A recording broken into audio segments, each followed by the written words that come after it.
Mans stāsts varbūt būs pat ne tik daudz par zinātni, kā par zinātniekiem. Jo man šķiet, ka mēs nevienmēr līdz galam novērtējam to cilvēku personības un viņu nozīmi, to cilvēku, kas reāli zinātni ir veidojuši un taisījuši. Un stāsti, kā jau rakstīts šeit, būs gana personīgi. Un pirmais stāsts būs par fiziķi, Nobeļa prēmijas laureātu Čārlzu Taunsu. Un, lai jūs saprastu, varbūt tā nianses, tad tikai dažas lietas par profesoru Taunsu. Pirmkārt, viņš ir Nobeļa prēmijas laureāts, kā es teicu, bet Nobeļa prēmijas laureātu arī ir daudz. Viņš ir viens, kura atklājumu droši vien katrs no jums ir turējis rokā. Tas ir lāzers. Tā kā tas nav kaut kāda ikdienišķa, ja tā drīkst teikt, Nobeļa prēmija, bet man šķiet ļoti īpaša Nobeļa prēmija. Un tā saruna, kurā mēs tur esam, kāds mūs ir no malas nofotografējis, ir brīdī, kad profesoram Taunsam ir 99 gadi. Es viņu satiku, un viņš kļuva par manu kolēģi tad, kad es sāku strādāt Kalifornijas Universitātē Berklijā. Un 3 momenti no mūsu kaut kādām tikšanās reizēm, kas, es domāju, ka ļoti labi raksturo cilvēks, kas darbojās zinātnē. Pirmais, tad, kad es biju kļuvis par ielūgto profesoru Berklijā, ja tā var teikt, man par godu tika sarīkots vakariņas, lai es iepazītos ar kolēģiem un viņi iepazītos ar mani. Un mani, protams, varbūt neobligāti, bet nosēdināja blakus profesoram Taunsam. Tanī brīdī viņš bija vienīgais Nobela laureāts mūsu fakultātē. Pēc tam radās vēl 2, kurus es arī nedaudz vēlāk pieminēšu. Un profesors Tauns, tad viņam bija jau krietni pāri 80 gadiem, tā kā man vakariņās jautā, klausies, ar ko tu tanī fizikā nodarbojies? Un es sarunājos ar kungu, kuram ir krietni pāri 80 gadiem. Man liekas, ko tad es te tā kā detaļās stāstīšu, ko es daru. Es viņam es tur ar atomiem un tiem lāzeriem. Un tad profesors tā ļoti cītīgi caur pieri uz mani paskatījās un teica apmēram tā, latviski pārtulkojot tas skanētu: beidz laist muļķi, saki, ko tad tu tanī fizikā dari. Tad es saprotu, ka savā ļoti cienījumā vecumā profesoram patiešām ļoti joprojām interesē fizika. Nākošā tāda epizode, kurā es gribētu dalīties, vienā jau kādā citā reizē, kad viņam bija krietni pāri 90 gadiem, es atkal biju Berklijā. Man tika ierādīts kabinets, un tā laimējās man, ka mans kabinets bija tieši blakus profesora Taunsa kabinetam. Mums bija iekšējās durvis, mēs varējām starp kabinetiem iet pie viens otra ciemos. Un par cik es profesoru pazinu jau diezgan daudzus gadus, un katru rītu cilvēks ar 90 plus daudz, tuvojoties saviem 99 gadiem, katru rītu nāk uz darbu, un es vienu brīdi kļuvu, varētu tā teikt, drusku nepieklājīgs.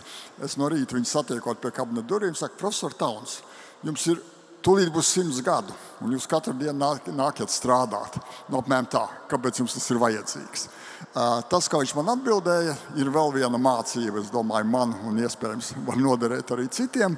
Viņš atkal paskatījās uz mani caur pieri un teica, jaunais cilvēks. Un cilvēks, kas ir 40 gadus par mani vecāks, protams, es esmu jaunais cilvēks, bet tā otrā daļa ir svarīgākā.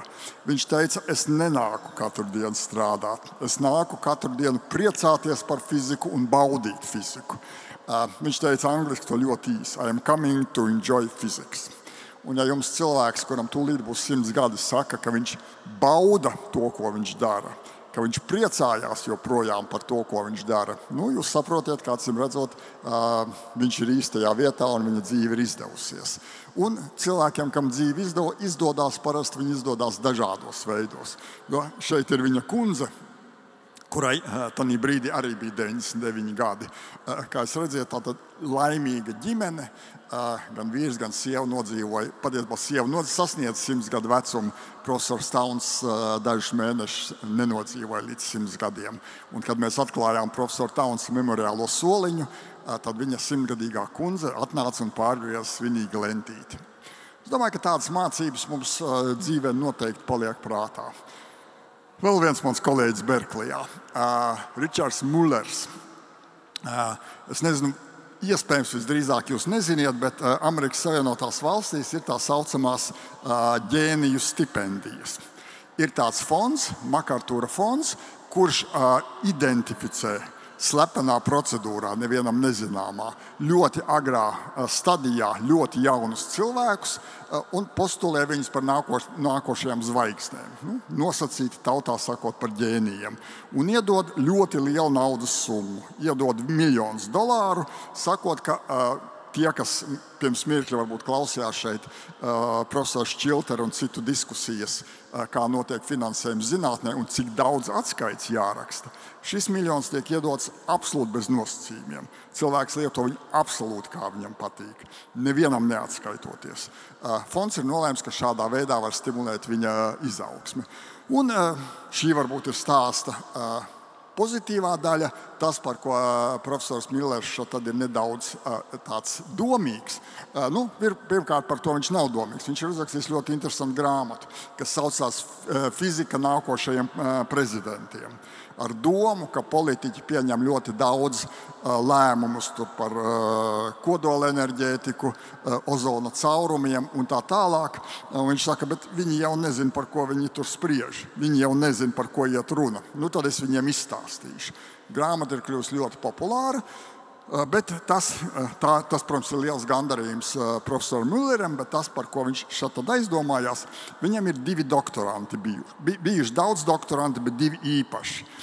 Un, lai saprastu, ar ko viņi ir īpaši, šī ir parkošanās vieta pie fakultātēm Berklijā. Tāda ir samērā daudz, rezervēta Nobeļa laureātiem. Un, ticiet man, šis ir brīdis, kad tā stāvvieta ir tukša, parasti viņas nestāv tukšas. Un 2 viņa kādreizie doktoranti ir saņēmuši Nobeļa prēmijas. Tūlīt es viņus pieminēšu, abi fizikā. Abi bija mani kolēģi Berklijā. Bet kāpēc profesoram Milleram ir tāds zināms par to pārdomas? Tāpēc, ka viņam vienmēr patikuši kaut kādus pētījumus nenovest līdz galam. Iesākt viņus fantastiski, interesanti, bet tad viņam paliek garlaicīgi. Un tad viņš sāk kaut ko jaunu. Un tad viņi doktoranti, turpinot to, kas Milleram palicis garlaicīgi darīt, nonāk līdz Nobeļa prēmijām. Viens no viņiem, tas ir Džordžs Smūts, saņēma Nobeļa prēmiju par to, kā visums staro. Kāds ir fona starojums. Nestāstīšu detaļas, bet varbūt tāda interesantā sadzīviskā detaļa. Tad ir šīs Nobeļa laureātu parkošanās vietas pie universitātes. Un Nobeļa komiteja parasti savu lēmumu paziņo joprojām arī mūsdienās zvanot pa telefonu. Un lēmumi parasti notiek apmēram 11. no rīta Zviedrijā. Un ja Zviedrijā 11. no rīta tiek paziņota Nobeļa prēmija un tiek zvanīts uz Kaliforniju, Berkelija ir Kalifornijā, tad tas ir 10 stundas iepriekš. Tā ir dziļa nakts. Un tad, kad profesoram Smūtam tika piezvanīts, ka viņam ir Nobeļa prēmija, viņš bija ļoti priecīgs, no rīta atbrauc uz darbu un noparkojās Nobeļa laureāta stāvvietā. Viņam pienākās. Universitātes policija, un katra Amerikas universitātē ir iekšējā policija. Un universitātes policija neko nezina par tādu Smūtu un ka viņš varētu būt Nobeļa laureāts. Un viņam, protams, tika uzlikts sods pēc pilnas programmas. Es nedomāju, ka tas tā kā ļoti sabojāja viņu prieku par Nobeļa prēmiju, bet tā notika. Bet kāpēc es to stāstu? Pēc dažiem gadiem, 2011. gadā, otrs mans kolēģis, Sauls Perlmuters, saņēma Nobeļa prēmiju. Un tad universitātes rektors, kas Amerikā saucās prezidents, 8 no rīta zvanīja pie viņa mājas durvīm un teica, šeit jums caurlaidi. Gadījumā, ja jūs gribēsiet braukt uz darbu un parkoties Nobeļa laureāta stāvvietās, tā kā lai nerastos problēmas, nerastos domstarpības. Vēl viena varbūt tāda interesanta nianse. Jūs strādājat fakultātē, kur ik pēc dažiem gadiem kāds saņem Nobeļa prēmiju. Tā kā forši, skaisti. Un tad uz saviem kolēģiem no rīta atnāc uz darbu un saki, klausies, super, Sauls ir saņēmis Nobeļa prēmiju. Un tu skaties, ka tā kolēģi saka, jā, protams, forši, bet tās acis nav īsti smaidīgas. Un tad, kad es domāju, kāpēc viņas nav īsti smaidīgas, tad kādā brīdī tu tā sāc apzināties, ka tā gudro cilvēku koncentrācija ir tik liela, ka tas kolēģis, kurš saka, forši jau viņš, ka viņš saņēma, bet ka zemteksts ir, kāpēc viņam? kāpēc ne man? Tā arī varbūt ir tāda interesanta sajūta, ka tu tādā cilvēku koncentrācijā strādā. Vēl viens stāsts par senākiem laikiem. Roberts Oppenheimers. Droši vien, ka jūs daudzi nesen redzējāt filmu par viņu. Cilvēks, kas vadīja kodola pētniecības programmu un taisīja atombumbu priekš Amerikas Savienotām valstīm, bet pirms viņš to sāka darīt, viņš arī bija profesors Kalifornijas Universitātē Berklijā. Un ko parasti vēsture speciāli neizceļ priekšplānā, bija ar absolūti neiespējami riebīgu raksturu. Un stāsts ir par viņu riebīgo raksturu un vēl vienu Nobela laureātu, Juliānu Švingeru, kas pēc tam arī bija profesors Berklijā. Bet stāsts ir par to, kā Juliāns Švingers kļuva par doktorantu Robertam Oppenheimeram. Un tad viņš atnāca pie profesora Oppenheimera uz interviju, un bija zinātniskais seminārs, kurā tā intervija notika. Un bija zināms, tad, kad es teicu, ka Oppenheimeram bija absolūti nepanesams raksturs, viņš mēģināja jebkuru, kas uzstājās viņa seminārā, panākt, lai viņš nevarētu pabeigt semināru. Tā kā nobadīt ar jautājumiem, bet tā brutāli nobadīt, lai cilvēks vienā brīdī apjūk un vairs nespēja turpināt savu stāstu. Un viņš tā esot sācis darboties ar Švingeru, uzbrukt viņam šādā veidā, bet bija trāpījis ne uz tā cilvēku, ja tā var teikt. Jo vienā brīdī Švingers esot tā kā paskatījies uz Oppenheimeru un teica, profesor, uz šo jautājumu es neatbildēšu. Uz ko Oppenheimers teica, kā tā jaunais cilvēks, kāpēc jūs neatbildēsiet uz mani jautājumu? Švingers teica, ir divi iemesli, kāpēc es neatbildēšu. Pirmais, ja es sākšu stāstīt, atbildēt, tas prasīs par daudz laika un aizvedīs mani tālu prom no tēmas. Bet otrs, jūs tāpat nesapratīsiet.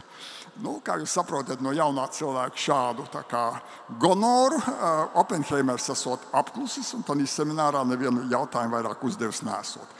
To man stāstīja Švingera savukārt doktorants, kurš teica, ka viņš pavisam jauns cilvēks esot bijis klāt tādā seminārā.